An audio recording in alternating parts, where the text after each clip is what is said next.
Good morning, and welcome to Seattle Atheist Church. Atheist, agnostic, whatever you like to call yourself, you are welcome here. At Seattle Atheist Church, we call ourselves an atheist church because you will never hear anything supernatural promoted from the podium. I'd like to share with you our creed. Seattle Atheist Church was founded on the principles of scientific naturalism and secular ethics. Truth claims are attempted here, and we stand ready to revise our thinking in light of new information. We attempt to be excellent to all conscious beings, and we believe in good, because good works in non-mysterious ways. If that sounds good to you, then you are probably in the right place. So before we get started with today's talk, I'd like to make a couple of announcements. Today at 3 o'clock, there will be a pool at the garage on Broadway, and everyone is invited. I think some people might be getting lunch before, between the service and pool, so if you'd like to do any of that, you are invited. And also our movie next week, the first Friday of the month, we always have a movie, and that movie is going to be canceled for the month of March, so it'll just be pushed back to April. If you would like to support the church financially, there's a donation jar at the back of the room, and you can also do that off meetup.com. So the collections go to renting this room. So today I'm going to be talking, what? March 4th. Oh, yes, and March 4th, we're going to be starting church an hour late. So on March 4th, church will start at 1 o'clock. Just for that day, though, right? Just for that day. Yes, thanks. So today I'm going to talk about friendship, mastermind groups, and accountability circles. 3 things that have some things in common, but differ in important ways. So, I started talking about this talk, as I always do, in preparation for writing it. And someone said to me, be sure to talk about that study that says that you can really only have 4 best friends. And I was like, what? That's not my experience, whatever. So I did what we do here. I read the research. And the study was done by an Oxford University professor, Robin Dunbar. And she came up with what's called Dunbars Number, which theorizes that people can only maintain about 150 relationships, which is a number that seems kind of high depending on what it means to maintain the relationship, and only about 4 close friends. She studied results from about 4,000 Facebook users between the ages of 18 and 65 in the United Kingdom. And they had an average of 130 friends, of which 4 were dependable. And 13.6 expressed sympathy during an emotional crisis. So sometimes people will cite this study and say you can only have really 4 real friends. What this study actually tells us is that you can have 4 people who will respond to you on Facebook dependably if you express you are having an emotional crisis. Something, by the way, that I have never done and will never do. Because if my best friend expressed that she was having an emotional crisis on Facebook, I would pick up the phone, and first thing I would do is tell her to stop posting on Facebook that you are having an emotional crisis, okay? Let's take this offline. So it's no surprise to anyone that I'm not a millennial. Anyway, I think it's bunk. And I personally have some friends that are what we call hubs. So they have a lot of friends, and I believe that they really do care for those friends. I also know that it's okay to have 1 good friend, but you need at least 1. And I think it's silly to talk about friendships like they're light bulbs that are either switched on or switched off, because friendship is not like that. It's more like a painting made from 470 different shades of white. As you contemplate it, you are continually surprised to find new shades. It may begin as something based on a common interest, and interestingly enough, friendship is developed through pleasure, shared recreation, and relaxation. Recently, I had the experience of having a very long-time friend of mine disagree with me, which felt really kind of scary. Disagree with a major life choice, and it felt a little threatening, right? But I think that as you get older, it is easier to consider someone who lives very differently, who makes very different life choices than you as a friend. It's what it means to become your own person, that you are secure enough and comfortable enough with your own choices that not everyone around you has to agree with you in order to be in your life. We want our friends to like our choices, but it's okay if we don't share the same taste in things or even agree on the big life choices. I think it makes it more interesting when not everyone is alike. So our friends have the power to bring out the best in us. They see us as our highest selves and reflect that back to us. The ability to tell one's story and to have it heard compassionately, not necessarily without judgment, that may be too high a bar, but to be heard compassionately is a chance to tenderize the wounds that would otherwise calcify. Talking with a friend is also a socially calibrating activity.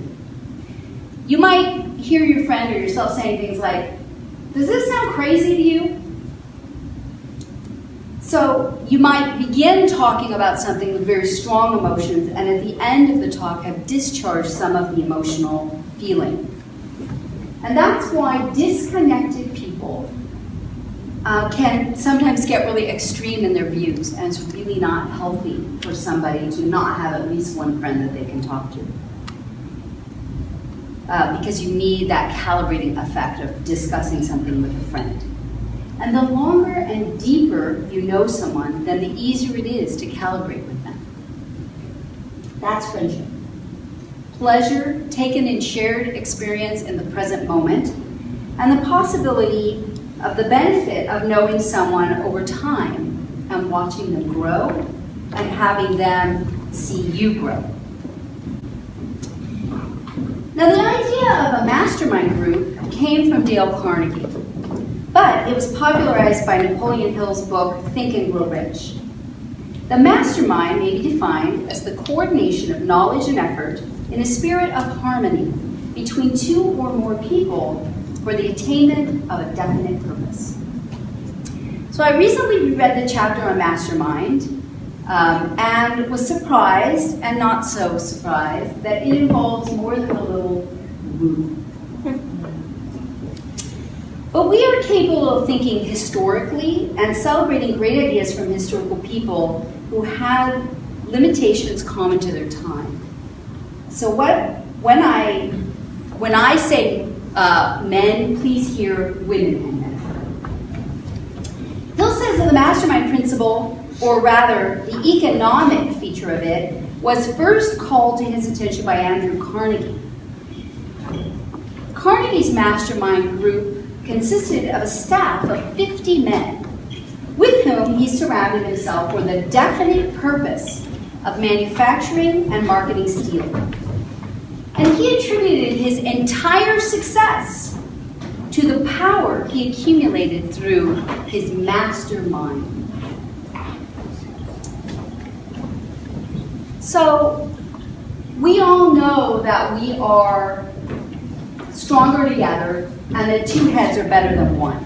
So where does the woo factor come in?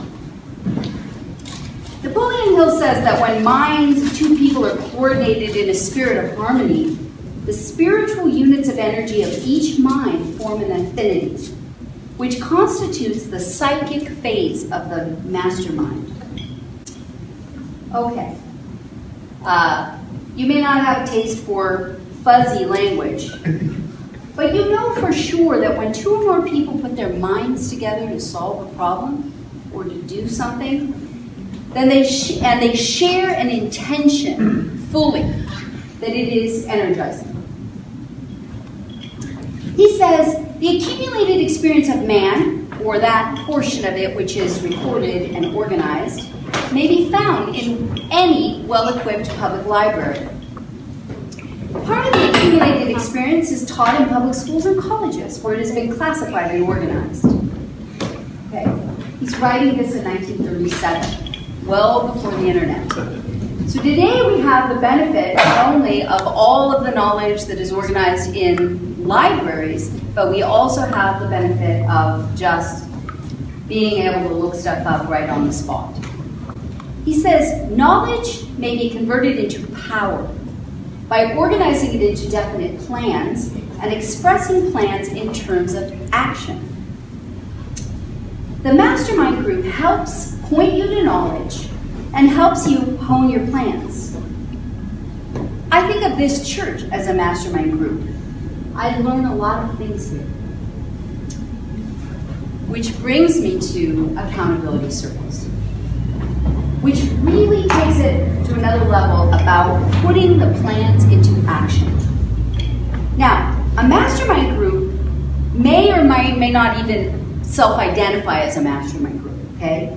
And according to the author Barbara Scher, who's the author of Witchcraft, and I Could Do Anything If I Knew What It Was, you can have a mastermind group that even includes historical figures or expert authors that you've never met. If you want to learn about any topic, find out what are the 4 most important books to read on that subject. And reading is a way to have a conversation of sorts with those experts. So, accountability circles, at their most simple, are a chance to meet either in person or via the internet with other people and check in with each other of what action you are taking towards your goals. You're probably already doing that with your friends, but this is a highly intentional focus on action toward a goal.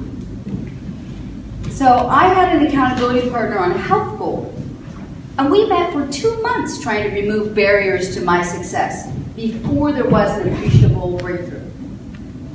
Often, we are not willing to keep measuring our efforts if they are unimpressive.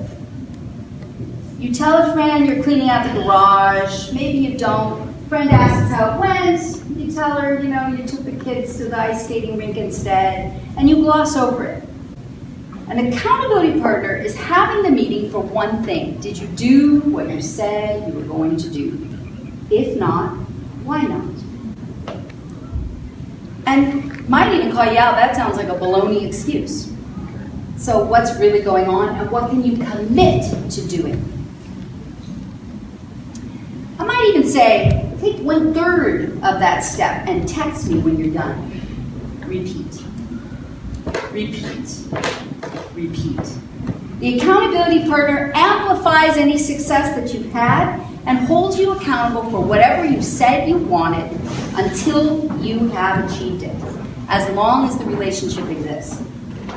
Now, friends can be accountability partners, but like mastermind group members, an accountability partner does not need to be a friend to be effective.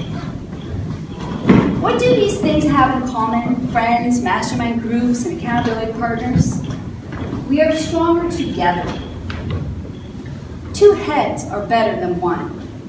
And also there is an energizing effect when there is an intentional connection and mutual support.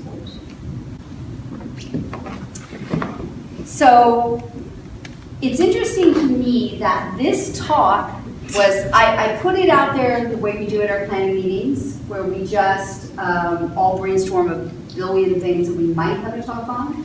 And this talk was actually, other people said they wanted this talk, and other people sort of requested that I do this talk.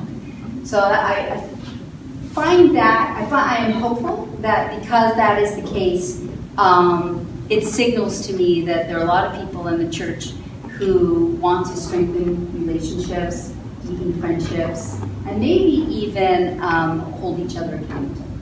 So with that, let's have our discussion.